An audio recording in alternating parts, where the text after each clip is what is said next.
Hi everybody, it's Gail from Gail's Bookish Things. I have a new book to show you. It's been a long time since I've posted a video. I just haven't been able to get a lot of books done recently. Other things are going on, so finally got to this one. This I made for a friend.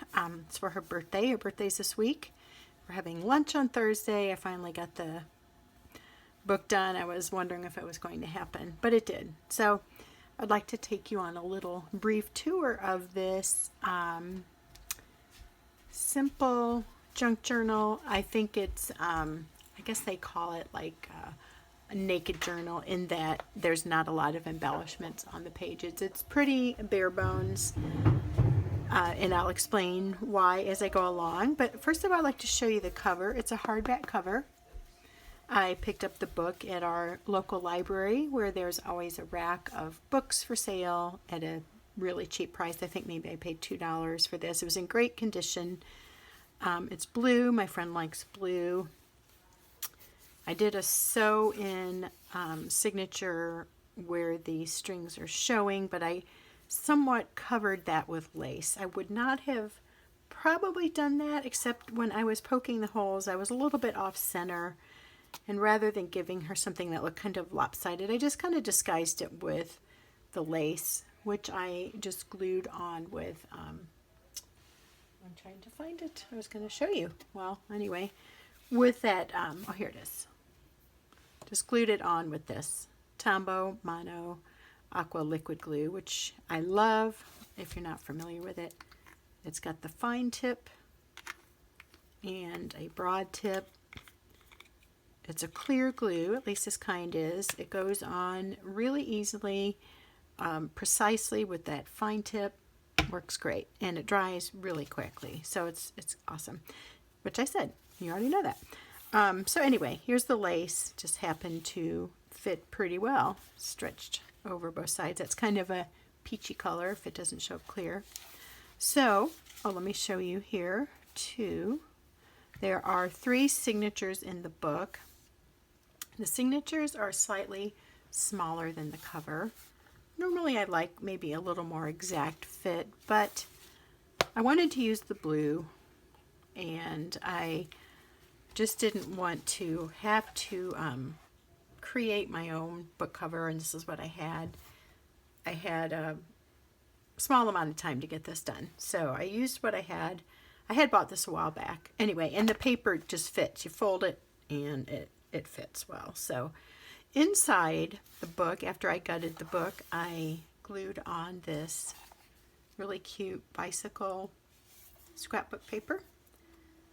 And it worked really super well. So a lot of times what happens is here, where it just is the cardboard from the spine, I always have a problem with that area. Sometimes I'll do fabric, and then so there'll be fabric on that spine part, and I bring it out on each side, and then I'll glue down rickrack or lace to kind of disguise the joining. But this time I just overlapped the scrapbook paper in the center here, and it really doesn't show. So that worked out perfectly. I could have kept the original paper that lined the book, but it was fall leaves, which I love. I love autumn. I love the colors of autumn, but it did not go at all with the paper scheme here. So that's why I chose to cover it, and in that made the great discovery that I can just overlap that paper and make it look like one continuous piece from the front to the back cover. Since there are only 3 signatures, well, it's kind of a narrow book anyway, so the 3 fit really well, and I kept the signatures small so that there's a little bit of room for her to put things in the book without overstuffing it. It falls open just because of the nature of the book, but it's definitely not overstuffed. I will get some twine or ribbon for her to tie that shut with, or some elastic lace. And I put a little bit of lace at the beginning of each signature, and I sewed the lace on. So we have that lace. I put them on the front and back of each one, I think. Yeah. as you can see there. And then a more subtle one there. It doesn't really stick out into the open part. I chose to sew that on rather than gluing because I wanted to add a little bit of more texture, a little more visual interest. And what I also did was, to make this go quickly, I just folded all the papers, chose those. They're all from the same collection, at least the main pages are. Folded them, cut them to size, and then I repeated my theme. So if you're new at junk journaling, feel free to, I would encourage you to feel free to reuse the same elements. You don't have to make every page extremely different from the page before. When I made my first few junk journals, I was trying to be like where every page was a little bit different, which was really fun. But it got to be kind of laborious, and it became kind of like a not so fun thing anymore. I want to keep it fun. Part of me, the fun of creating, is having something to look at shortly thereafter. I don't want to spend a long time creating. I want it to be reasonable, and that gives me a lot of satisfaction to see the finished work. And so, anyway, I'm talking in circles. I just like to repeat the theme. So I show you, for example, here I did the little tuck. I rounded the corners. And then I did this kind of tuck. So I have several of the pages. Like I said, I folded them, corner rounded most of them that I didn't sew on. And so they're either like a pocket like this, a corner tuck like this, or a little flip spot there. Now, I guess I should tell you that this book is designed to be a memory book. My friend recently lost both of her parents.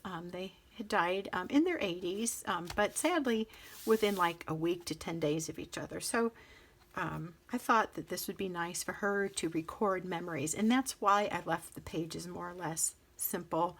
There's plenty of room for her to write, so like on these white spots and here.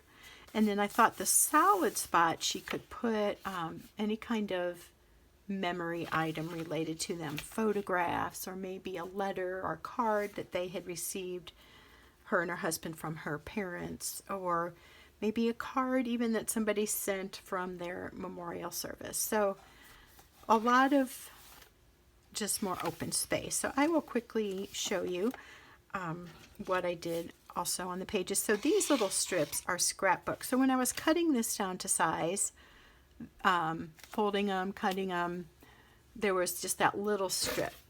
Pieces like this, but longer. I just kept them in a box, which is kind of what I do when I'm making a book. I have a box that I throw in scraps, this and that I might use, and I refer to that box, and then when I'm all done with the book, I throw away or refile whatever I'm not going to use. So those little strips I just glued on to embellish this page. So on this white page here, instead of inking it and doing a stamp or feeling like I needed to put lots of little pockets or embellishments, I decided to leave it plain. And I thought that way she has much more freedom to do what she wants with the book. Typically I will put, envelopes or like that lace paper or more fabric on there. I didn't on this one. I kept it more bare bones. And I love this paper. I think they look so pretty and somewhat vintagey. So I thought that would be more reminiscent of her parents. Also her dad did a lot of biking. And he was a gardener, and her mom was superwoman. I mean, she did everything.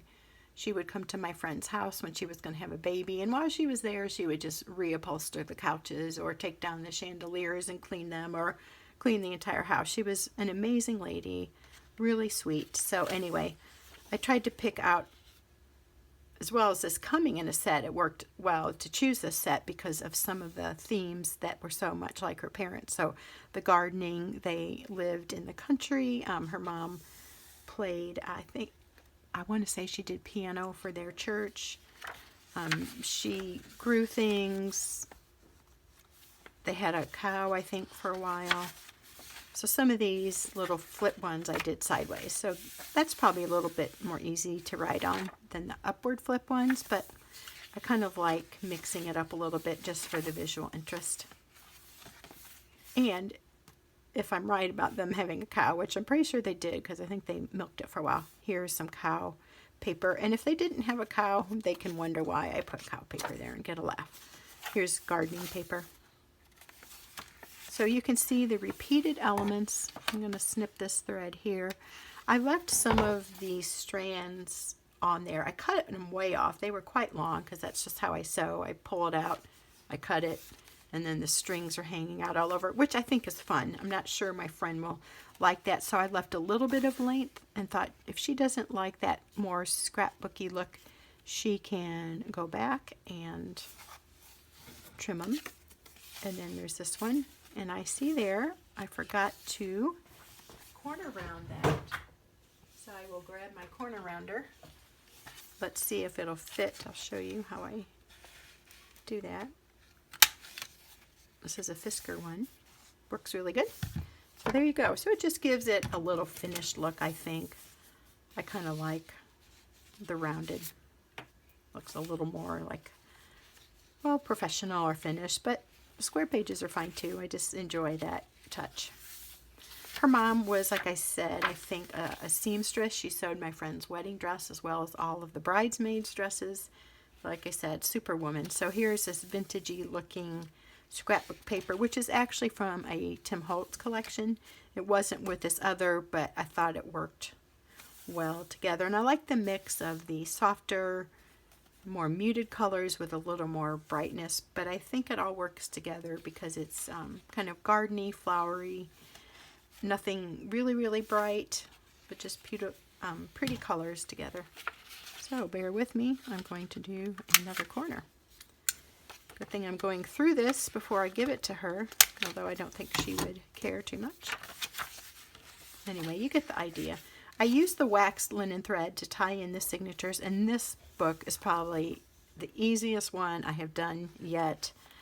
I always like this process. I think it's really satisfying to see it all sewn in, and it just looks so cool to create a book. But sometimes I have trouble when I get to like that last signature and I'm trying to sew it in. I can't get the needle to come out in the right part of the signature, but with a few tries, this one actually came together really quickly, which I am grateful for, because I said we're having lunch this week and I need to have the book done. So I wanted to tuck that. That's just on the paper. Love this floral. This one too. Those are some of my favorites. And then I thought the wood was kind of fun because the house they lived in was actually at one time a barn. Like I said, it's a get it done, ambitious family, and I think her dad had the barn converted to a house. So that makes me think of an old country house or a barn. Another tuck spot. So the repeated themes, as you can see, maybe she can put a photo or card in there. Plenty of room for her to write. Love the black and white check that's so popular right now. My third signature. So the use of the sets of paper are really nice when you're doing a book like this because it just gives it a cohesiveness. You don't have to overthink it. Do these things go together? With the exception of the added Tim Holtz things like this card and a few of the others and this little strip, it is all the same paper collection. So there you have it. I didn't even count exactly how many pages, but each signature has 4 or 5 folded pieces of paper, which you double. So it'd be like 20-page signatures, I think, front and back. So there you have it, a nice little memory book. I will probably, like I said, this piece of lace isn't big enough, but what I like to do is bring a lace around and tie it. I think that makes a really pretty finish. Or I may take some of my wired ribbon and just do a thing that she can easily tie and untie, but it'll keep it shut when she's not using it. So there you have it, a memory keeping junk journal. which can be used kind of like a smash book, just gluing that stuff in, writing wherever, and making a written book of remembrance honoring her mom and dad. So I thank you for watching. Thank you for all my subscribers. I hadn't checked the status lately, and we're over 70 something now, close to 80. Thank you for those of you who have subscribed and commented, and hello to Laura and Darcy if you happen to be watching. Thanks again, and we'll see you all soon.